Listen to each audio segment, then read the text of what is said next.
memberikan tausiah, dan juga Haji Hamzah dari Bone, sampai spontan Bupati Bone itu Haji Andi Pasar Panjalangi, ya, sampai mengundang langsung di kemudian Haji Halim Chandra dari Tomia, Haji Halim Chandra, dan juga Haji Jafari dan keluarga besar asli dari Purbalingga yang selalu sampai saat ini masih sering untuk banci. Kemudian juga ada Haji Munawir Kosa, ya, seorang hakim yang aslinya dari Kupang, Nusa Tenggara Timur. Ya, ada Haji Salam, ya, beliau. Oleh karena itu, ya, kerinduan saya pun sangat rindu dengan masyarakat Indonesia Timur untuk bisa hadir ke sana, namun keadaan yang masih seperti ini. Namun kita orang bersabar, toh, ya, kita orang bersabar, berdoa mudah-mudahan ini cepat selesai, kita bertemu kembali bersama-sama, toh. Amin. Ya, bersama-sama kita mandiri bersama-sama, kita bersolat bersama-sama, dan mudah-mudahan 6 jam perjalanan itu hutan sampai di Buton Selatan, Sampolawa, kemudian Wati Kinanda, kemudian Bahari, desa. Ketika kita berangkat, kita sudah niatkan mantap dalam hati kita mau berdakwah, apapun itu resikonya. Kalau mau cari harta, kota tempatnya; mau cari uang, Jakarta gudangnya dan sekitarnya. Tapi ketika ada panggilan hati untuk berdakwah dan memang daerah itu sulit dijangkau, ya kita jalani. Contoh, dari kota Kaimana kemudian ke Teluk Arguni itu harus melewati 3 jam perjalanan laut dan lewat Tanjung Nabima. Tanjung Nabima itu ketika ombak besar mencapai 5-6 meter, ombaknya setinggi itu, makanya kita ombak 3 meter, ya bismillah sampai juga. Dan sering gitu, termasuk pesawat-pesawat kecil, misalkan dari Timika ke Kaimana lewat Patawi Buru, pesawat kecil. Belum lagi kalau seandainya di Sulawesi Tenggara melewati hutan besar yang dulu pernah di televisi itu ada orang dimakan ular piton, kita lewati itu di situ. Kita lewati itu di situ. Hutan-hutan dan laut lepas sampai 6 jam perjalanan itu lewat hutan. Sampai di Buton Selatan, Sampolawa, kemudian Wati Kinanda, kemudian Bahari, desa Gunung Sejuk, semua desa jauh dari kesan nikmat. Makan pun kita nikmati, tapi di situ ada kepuasan batin. Mereka undang lagi, saya datang. Luar biasa. Mereka undang lagi, saya datang. Ya.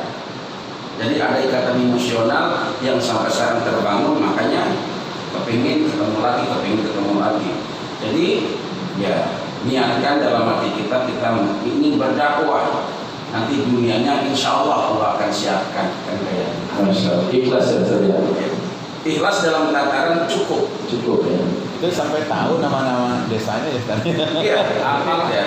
Karena terlalu sering jadi sampai tahu itu. Tapi itu kan semua Papua ya. Itu tidak. kan kayak Wakatobi kan Sulawesi ya. Iya. Tidak juga. Jadi saya bilang tadi ada juga mereka yang di Papua itu pengusaha di sana dagang atau apa, pengen di kampungnya. Iya. Pengen di kampungnya dan mereka rela pulang. Coba saudara. Mereka rela pulang, nunggu saya di bandara, ngikutin saya 10 hari keliling kampung dia. Dia tinggalkan kesibukannya, udah keliling ikutin dakwah kampung dia sendiri yang memfasilitasi semuanya itu. Itu yang sangat luar biasa. Ya kalau boleh saya sebutkan cukup banyak nama-namanya gitu. Alhamdulillah. Ada yang boleh disebutkan sambil salam-salam. Ya, berkesan ya. Paling berkesan siapa itu Pak? Di awal pertama saya berangkat ya ada Haji Salam. Ya beliau ini asli dari Wakatobi. Ya. Wakatobi daerah Wanci. Wakatobi ini Sulawesi Tenggara. Wanci. Kemudian juga ada Haji Munawir Kosa, ya seorang hakim yang aslinya dari Kupang, Nusa Tenggara Timur. Ya, Panci. Kemudian juga ada Haji Munawir Kosa, ya, seorang hakim yang aslinya dari Kupang, Nusa Tenggara Timur. Ya. Kemudian Haji Halim Chandra dari Tomia, Haji Halim Chandra, dan juga Haji Jafari dari keluarga besar asli dari Purbalingga yang selalu sampai saat ini masih sering untuk memberikan tausiah, dan juga Haji Hamzah dari Bone, sampai spontan Bupati Bone itu Haji memberikan tausiah, dan juga Haji Hamzah dari Bone, sampai spontan Bupati Bone itu Haji Andi Pasar Panjalangi, ya, sampai mengundang langsung di kantor bupatinya, spontan langsung dia telepon semua kepala dinas, tiba-tiba langsung ada acara dalam jangka waktu 2 jam itu, dan kumpul semua anggota dewan juga di masjid itu. Berarti itu termasuk donatur yang luar biasa yang mengambil juga di sana. Terus Ustaz, kalau ternyata yang donatur itu banyak juga, ada juga yang dari Jawa ya, dari Purbalingga. Berarti mereka sebagai pengusaha juga di sana ya. Dan juga ada beberapa teman yang terkadang juga tidak dalam artian langsung, tetapi mereka mensupport. Contoh, ya, coba datangkan Pak Imam Syahroni, nanti saya bantu ininya. Banyak seperti Haji Ramli dari Padang itu, kemudian juga kalau di Kaimana ada yang namanya Pak Haji Musmar yang anaknya di Jerman sekarang, dan mereka karena kita dekat terkadang mau belajar, anak-anaknya pada mau mondok semua, sehingga sampai sekarang masih masih komunikasi itu. Jadi anak-anak mereka mondok pesantren di Jawa. Mondok pesantren di Jawa. Ada di sini nih, Darul Quran juga ada Darul Quran, ada di di Bogor juga ada yang hafid itu, kemudian juga ada di Temboro. Ya, berarti insya Allah beberapa tahun yang akan datang mungkin Islam lebih berkembang di sana. Sekarang sudah sangat terasa bagaimana banyak hafid dan hafidah di sana, banyak juga pesantren-pesantren sekarang di sana, dan masjid, maka berkembangannya semakin pesat gitu. Jadi ketika ada orang datang, nggak lagi bingung kemana kita harus berjamaah, kemana kita mau ngaji, sudah ada semua, dan tambah maju ya. Kita bersyukur alhamdulillah di situ. Berarti masjid juga sudah mulai banyak di sana. Sangat banyak, baik masjid yang memang dibangun oleh swadaya masyarakat maupun masjid yang sifatnya pribadi. Pribadi dibangunkan dan di masyarakat diwakafkan. Pesantren dibangun pribadi dan diberikan. Banyak yang seperti itu. Alhamdulillah ya. Alhamdulillah. Saya itu termasuk dikasih tanah 2 hektar, tapi tengah hutan. Jalannya pun saya nggak tahu. Ya, alhamdulillah. Terima kasih Ustaz. Terima kasih Ustaz sudah mau berbagi pengalaman ya. Mudah-mudahan pengalaman Ustaz ini bermanfaat untuk kita semua, dan mudah-mudahan perjalanan Ustaz juga mendapatkan pahala dari Allah. Amin. Mungkin sebelum saya tutup ada banyak yang mau bertanya, silakan. Begini Ustaz, kan udah setahun nih, kemarin kan nggak sempat ke Indonesia Timur ya. Jadi teman-teman jamaah-jamaah di sana banyak yang kangen. Banyak yang kangen suara Ustadz yang khas, humornya juga khas gitu kan. Nah, tolonglah sekitar 2 menit disampaikan gaya Ustadz yang biasa dan suaranya, biar jemaah dan teman-teman di Indonesia Timur nih terobati dengan itu. Karena hampir setahun ya. Ya udah setahun. Nah, mudah-mudahan tahun ini bisa lah gitu kan. Silakan. Ya, buat sahabat-sahabat jamaah dan juga kawan-kawan yang berada di Indonesia Timur, Papua dan sekitarnya, Sulawesi, baik Sulawesi Selatan maupun Sulawesi Tenggara. Memang kita nggak berjumpa secara langsung, tapi alhamdulillah dengan kemajuan teknologi sosial media, banyak juga jamaah yang nyetel YouTube itu, dan alhamdulillah bisa terobati sedikit kekangenannya, bukan karena tampan atau gantengnya, ya, tapi karena segala kekurangannya. Justru orang itu mencari hal yang kurang, nggak mencari hal yang lebih, ya. Yang lebih nggak usah dicari, tapi yang kurang. Oleh karena itu, ya, kerinduan saya pun sangat rindu dengan masyarakat Indonesia Timur untuk bisa hadir ke sana, namun keadaan yang masih seperti ini. Namun kita orang bersabar toh, ya, kita orang bersabar dan berdoa mudah-mudahan ini cepat selesai, kita bertemu kembali bersama-sama toh. Amin. Ya, bersama-sama kita mandiri bersama-sama, kita bersolat bersama-sama, dan mudah-mudahan kebersamaan kita itu akan cepat terlaksana, terjadi, dan mendapatkan keberkahan serta ridho dari Allah Subhanahu wa Ta'ala.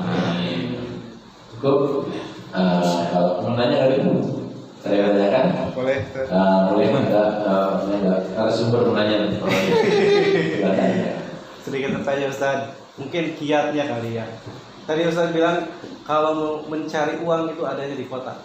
Kalau mau berdakwah itu adanya di daerah. Bagaimana cara mengikhlaskan hati untuk selalu berjihad di daerah-daerah Allah, di jalan-jalan Allah? Ya, itu 2 jam. Jadi dakwah itu panggilan hati, ceramah itu bisa siapa saja, tapi dakwah itu panggilan hati. Ya memang karena sudah terbangun sejak kecil atau sejak muda dengan dunia dakwah, dan saya sejak kecil memang ditempa dengan hal-hal yang kurang enak, dalam artian bukan dimanjakan, ditambah lagi dengan perantauan yang cukup jauh kan begitu. Akhirnya ada muncul kepingin dakwah sekaligus kepingin tahu satu daerah baru gitu toh. Itu kan tantangan, pengalaman baru. Ketika kita pengen tahu satu hal yang baru, resiko apapun kita hadapi di situ. Ya bahkan ada beberapa kali kita juga jadi target. Mungkin saya nggak tahu target salah sasaran atau apa, target tembakan. Ya kita kelompok KKB lah. Ya sampai saya hubungi beberapa teman, kalau misalnya saya nggak ada umur atau nggak ada apa, tolong kasih tahu keluarga saya. Ya. Sampai itu terjadi, tapi nggak kapok ya. Udah berangkat lagi, ya dengan segala macam resikonya.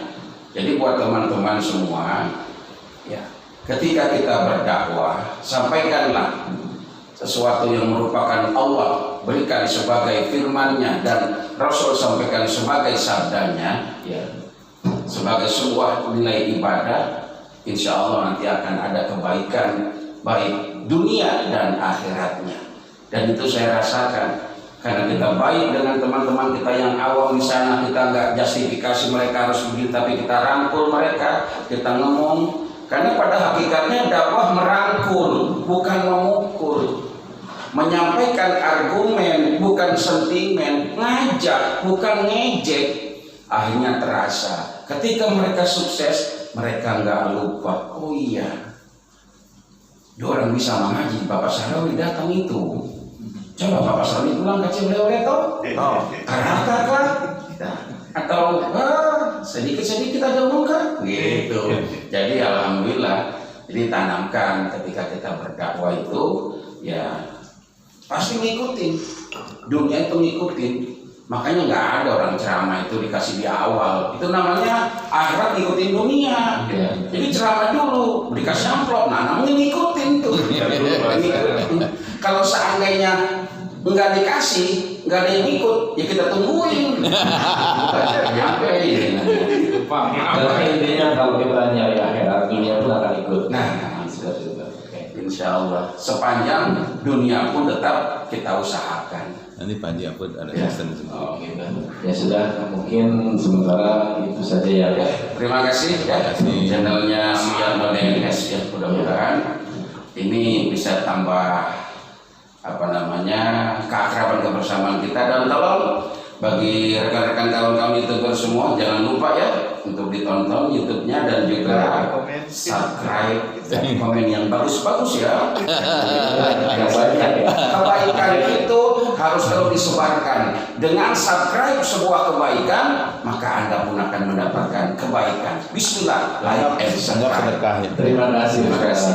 terima kasih. Ya demikianlah saudara YouTuber, sahabat YouTuber di mana mana berada, bincang-bincang dengan Bapak Kiai Imam Sarni, kebetulan guru kami juga beliau, dan beliau pengalamannya luar biasa. Demikian, mohon maaf. Wassalamualaikum warahmatullahi wabarakatuh. Dan demikian, terima kasih sahabat-sahabat semua. Tadi kita sudah bertemu dengan Bapak Kiai Haji Ustadz Syahroni, kemudian ada Pak Ustadz Paimin, ada Pak Ustadz Haji Apud Al-Habsi. Terima kasih kepada Bapak Haji Suyatno dari DNS, Suyatno DNS, ada Mas Tahirin dan lain-lain semuanya. Kami dari Terapi Kasih TV, Pencerah Jiwa TV, kemudian dari Kang Adang TV. Mohon maaf atas segala kekurangan. Terima kasih atas semua perhatian. Assalamualaikum warahmatullahi wabarakatuh. Kayaknya memorinya nggak cukup.